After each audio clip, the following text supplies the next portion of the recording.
नमस्कार, आपण पाहत आहात बहुजन आवाज न्यूज चॅनल। खाऊच्या पैशातून विद्यार्थ्यांनी दिली पूरग्रस्तांना शैक्षणिक मदत। सोलापूर शरदचंद्र पवार प्राथमिक शाळेतील लहानग्यांनी खऱ्या अर्थाने मोठा धडा शिकवला आहे, माणुसकीचा आणि संवेदनशीलतेचा। इयत्ता पहिली ते चौथीच्या विद्यार्थ्यांनी खाऊसाठी दिलेले पैसे स्वतःवर खर्च न करता ते साठवून ठेवले आणि त्या पैशातून पूरग्रस्त विद्यार्थ्यांसाठी वह्या, पुस्तके आणि शैक्षणिक साहित्य खरेदी केले। ही मदत त्यांनी अप्पर जिल्हाधिकारी मोनिका सिंग ठाकूर आणि उपजिल्हाधिकारी अंजिले मरोड यांच्याकडे सुपूर्द केली। या छोट्या विद्यार्थ्यांनी आपल्या गोड काव्यातून शेतकरी विद्यार्थ्यांचे साहित्य पुरात वाहून गेल्याची हळवी भावना मांडली आणि त्यांच्यासाठी मदतीचा हात पुढे केला।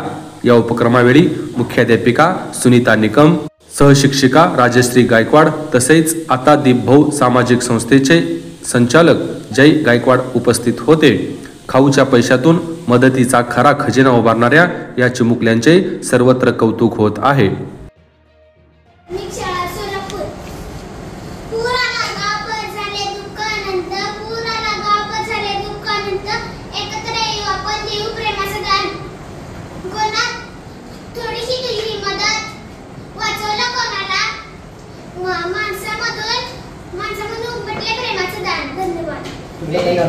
तर इयत्ता चौथी शाळेचे नाव शरदचंद्र पवार प्राथमिक शाळा सोलापूर।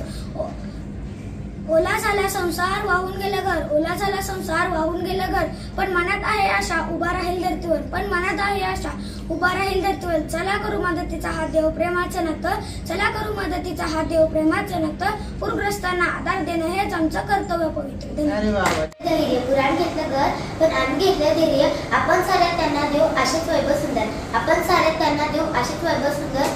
मदतीचा हात देणे हेच खरी पूजा, मदतीचा हात देणे हेच खरी पूजा। मानवतेला वंदन सदा। ताज्या घडामोडी जाणून घेण्यासाठी आजच बहुजन आवाज न्यूज चॅनलला लाईक, शेअर आणि सबस्क्राईब करा।